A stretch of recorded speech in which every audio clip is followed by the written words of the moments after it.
Chapter 1 of Common Sense, How to Exercise It, by Yoritomo Tashi. Common sense, what is it? One beautiful evening, Yoritomo Tashi was strolling in the gardens of his master Lang Ho, listening to the wise counsels which he knew so well how to give in all attractiveness of allegory, when suddenly he paused to describe a part of the land where the gardener's industry was less apparent. Here, parasitic plants had by means of their tendrils crept up the shrubbery and stifled the greater part of its flowers. Only a few of them reached the center of the crowded bunches of the grain stalks and of the trailing vines that interlaced the tiny bands which held them against the wall. One plant alone, of somber blossom and rough leaves, was able to flourish even in close proximity to the wild verdure. It seemed that this plant had succeeded in avoiding the dangerous entanglements of the poisonous plants because of its tenacious and fearless qualities. At the same time, its shadow was not welcome to the useless and noxious creeping plants. "Behold, my son," said the sage, "and learn how to understand the teachings of nature. The parasitic plants represent negligence against the force of which the best of intentions vanish. Energy, however, succeeds in overcoming these obstacles which increase daily. It marks out its course among entanglements and rises from the midst of the most encumbered centers, beautiful and strong. Ambition and audacity show themselves also after having passed through thousands of difficulties and having overcome them all. Common sense rarely needs to strive. It unfolds itself in an atmosphere of peace, far from the tumult of obstructions and snares that are not easily avoided. Its flower is less alluring than many others, but it never allows itself to be completely hidden through the wild growth of neighboring branches. It dominates them easily, because it has always kept them at a distance. Modest but self-sustaining, it is seen blossoming far from the struggles which always retard the blossoming of plants and which render their flowering slower and, at times, short-lived. A most absurd prejudice has occasionally considered common sense to be an inferior quality of mind. This error arises from the fact that it can adapt itself as well to the most elevated conceptions as to the most elemental mentalities. To those who possess common sense is given the faculty of placing everything in its proper rank. It does not underestimate the value of sentiments by attributing to them an exaggerated importance. It permits us to consider fictitious reasons with reservation, and of resolutely rejecting those that resort to the weapons of hypocrisy. Persons who cultivate common sense never refuse to admit their errors. One may truly affirm that they are rarely far from the truth, because they practice directness of thought and force themselves never to deviate from this mental attitude. Abandoning for a moment his favorite demonstration by means of symbolism, Yoritomo said to us, "Common sense should be thus defined. It is a central sense toward which all impressions converge and unite in one sentiment, the desire for the truth. For people who possess common sense, everything is summed up in one unique perception, the love of directness and simplicity. All thoughts are found to be related. The preponderance of these two sentiments makes itself felt in all resolutions, and chiefly in the reflections which determine them. Common sense permits us to elude fear, which always seizes those whose judgment vacillates. It removes the defiance of the will, and indicates infallibly the correct attitude to assume." And Yoritomo, whose mind delighted in extending his observations to the sociological side of the question, adds, "Common sense varies in its character according to surroundings and education. The common sense of one class of people is not the same as that of a neighboring class. Certain customs, which seem perfectly natural to Japan, would offend those belonging to the Western world, just as our Nippon prejudices would find themselves ill at ease among certain habits customary among Europeans. Common sense, he continues, takes good care not to assail violently those beliefs which tradition has transmuted into principles. However, if direct criticism of those beliefs causes common sense to be regarded unfavorably, it will be welcomed with the greatest reserve and will maintain a certain prudence relative to this criticism, which will be equivalent to a proffered reproach. Common sense often varies as to external aspects, dependent upon education, for it is evident that a daimyo, a Japanese prince, cannot judge of a subject in the same way as would a man belonging to the lowest class of society. The same object can become desirable or undesirable according to the rank it occupies. Must one believe that common sense is excluded from two such incompatible opinions? No, not at all. An idea can be rejected or accepted by common sense without violating the principles of logic in the least. If, as one frequently sees, an idea be unacceptable because of having been presented before those belonging to a particular environment, common sense, by applying its laws, will recognize that the point of view must be changed before the idea can become acceptable. And again, Yoritomo calls our attention to a peculiar circumstance. Common sense, he says, is the art of resolving questions, not the art of posing them. When taking the initiative, it is rarely on trial. But the moment it is a case of applying practically that which ingenuity, science, or genius have invented, it intervenes in the happiest and most decisive manner. Common sense is the principal element of discernment. Therefore, without this quality, it is impossible to judge either of the proposition or the importance of the subject. It is only with the aid of common sense that it is possible to distinguish the exact nature of the proposition submitted for a just appreciation and to render a solution of it which conforms to perfect accuracy of interpretation. The last point is essential and has its judicial function in all the circumstances of life. Without accuracy, common sense cannot be satisfactorily developed because it finds itself continually shocked by incoherency resulting from a lack of exactness in the expression of opinions. If we wish to know what the principal qualities are which form common sense, we shall turn over a few pages, and we shall read, "Common sense is the synthesis of many sentiments, all of which converge in forming it. The first of these sentiments is reason. Then follows moderation. To these one might add the faculty of penetration, the quality of consistency, then wisdom, which permits us to profit by the lessons of experience. A number of other qualities must be added to these in order to complete the formation of common sense, but although important, they are only the satellites of those we have just named. Reason is really indispensable to the projection of healthy thoughts.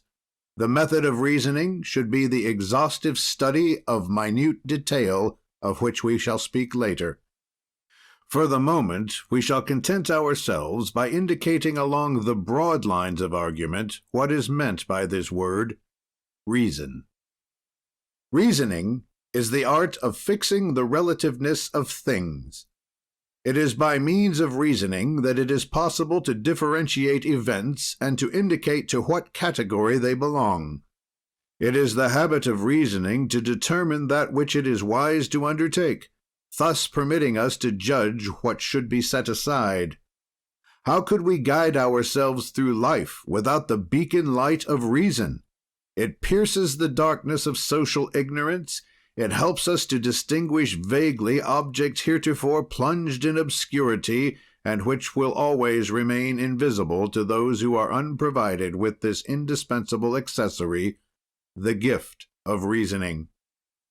He who ventures in the darkness and walks haphazard finds himself suddenly confronted by obstacles which he was unable to foresee. He finds himself frightened by forms whose nature he cannot define, and is often tempted to attribute silhouettes of assassins to branches of trees, instead of recognizing the real culprit who is watching him from the corner of the wild forest. Life, as well as the wildest wilderness, is strewn with pitfalls. To think of examining it rapidly without the aid of that torch called reason would be imitating the man of whom we have just spoken. Many are the mirages which lead us to mistake dim shadows for disquieting realities, unless we examine them critically, for otherwise we can never ascribe to them their true value. Certain incidents, which seem at first sight to be of small importance, assume a primordial value when we have explained them by means of reasoning. To reason about a thing is to dissect it, to examine it from every point of view before adopting it, before deferring to it, or before rejecting it. In one word, to reason about a thing is to act with conscious volition, which is one of the phases essential to the conquest of common sense. This principle conceded, it then becomes a question of seriously studying the method of reasoning, which we propose to do in the following manner, but first it is necessary to be convinced of this truth. Without reason, there is no common sense. Yoritomo teaches us that although moderation is only of secondary importance, it is still indispensable to the attainment of common sense. It is moderation which incites us to restrain our impatience, to silence our inexplicable antipathies, and to put a brake on our tempestuous enthusiasms. Can one judge the aspect of a garden while the tempest is twisting the branches of the trees, tearing off the tendrils of the climbing vines, scattering the petals of the flowers, and spoiling the corollas already in full bloom? And now Yoritomo, who loves to illustrate his teachings by expressive figures of speech, tells us the following story. A Japanese prince, on awakening one day, demanded lazily of his servants what kind of weather it was, but he forbade them to raise the awnings which kept a cool, dim light in his room and shielded his eyes from the strong light from without. The two servants left him reclining upon his divan and went into the adjoining room, where the stained-glass windows were not hung with curtains. One of them, putting his face close to a yellow-tinted pane of glass, exclaimed in admiration of the beautiful garden bathed in the early morning sunlight. The second one, directing his gaze to a dark blue pane and looking through the center, remarked to his companion, "I see no sunshine. The day is dreary, and the clouds cast gloomy shadows upon the horizon." Each one returned to relate their impressions of the weather, and the prince wondered at the different visions, unable to understand the reason. "There," concluded the shogun, "that is what happens to people who do not practice moderation. Those who see things through the medium of enthusiasm refuse to recognize that they could be deprived of brilliancy and beauty. The others, those who look upon things from a pessimistic standpoint, never find anything in them save pretexts for pouring out to their hearers tales of woe and misery. All find themselves deceptively allured. Some rush toward illusion, others do not wish to admit the positive chances for success, and both lacking moderation, they start from a basis of false premises from which they draw deplorable conclusions, thus defeating future success. The spirit of penetration, according to the old Nippon philosopher, is not always a natural gift. It is, said he, a quality which certain people possess in a very high degree, but which, in spite of this fact, should be strengthened by will and discipline. One can easily acquire this faculty by endeavoring to foresee the solution of contemporary events, or at least try to explain the hidden reasons which have produced them. Great effects are produced many times from seemingly unimportant causes, and it is, above all, to the significant details that the spirit of penetration should give unceasing and undivided attention. Everything around us can serve as a subject for careful study. Political events, incidents which interest family or friends, all may serve as just so many themes for earnest reflection. It is always preferable to confine this analysis to subjects in which we have no personal interest. Thus we shall accustom ourselves to judge of people and things dispassionately and impersonally. This is the quality of mind necessary to the perfect development of penetration. If for any reason passion should create confusion of ideas, clearness of understanding would be seriously compromised, and firmness of judgment, by deteriorating, would cast aside the manifestation of common sense. The spirit consistency is perhaps more difficult to conquer, for it is a combination of many of the qualities previously mentioned. Its inspiration is drawn from the reasoning faculty, it cannot exist without moderation, and implies a certain amount of penetration because it must act under the authority of conviction. If you strike long enough in the same place on the thickest piece of iron, in time it will become as thin as the most delicate kakemono, a picture which hangs in Japanese homes. It is impossible to define the spirit of consistency more accurately. It is closely related to perseverance, but cannot be confounded with it because the attributes of consistency have their origin in logic and reason, which does not produce one act alone, but a series of acts, sometimes dependent, always inferred. The spirit of consistency banishes all thought derogatory to the subject in question. It is the complete investiture of sentiments, all converging toward a unique purpose. This purpose can be of very great importance, and the means of attainment multiform, but the dominant idea will always direct the continuous achievements. Under their different manifestations, and these at times contradictory, they will never be other than the emanation of a direct thought, whose superior authority is closely united to the final success.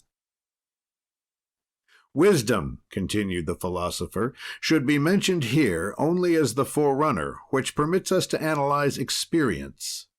It is from this never-ending lesson which life teaches us that the wisdom of old age is learned. But is it really necessary to reach the point of decrepitude in order to profit by an experience, actually useless at that time, as is always a posthumous conquest? Is it not much better to compel its attainment when the hair is black and the heart capable of hope? Why give to old age alone the privileges of wisdom and experience? It is high time to combat so profound an error.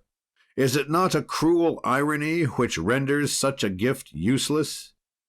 Of what benefit is wisdom resulting from experience, if it cannot preserve us from the unfortunate seduction of youth? Why should its beauty be unveiled only to those who can no longer profit by it? This is the opinion of Yoritomo, who says, "What would be thought of one who prided himself on possessing bracelets when he had lost his 2 arms in war?" It is therefore necessary not only to encourage young people to profit by lessons of wisdom and experience, but still further to indicate to them how they can accomplish the results of these lessons. It is certain that he who can recall a long life ought to understand better than the young man all the pitfalls with which it is strewn. But does he always judge of it without bias or prejudice? Does he not find acceptable pretexts for excusing his past faults? And does he not exaggerate the rewards for excellence which have accorded him advantages due at times to chance or to the force of circumstances? Finally, the old man cannot judge of the sentiments which he held at 20 years of age unless it be by the aid of reminiscences more or less fleeting and an infinitely attenuated intensity of representation. Emotive perception being very much weakened, The integrity of memory must be less exact.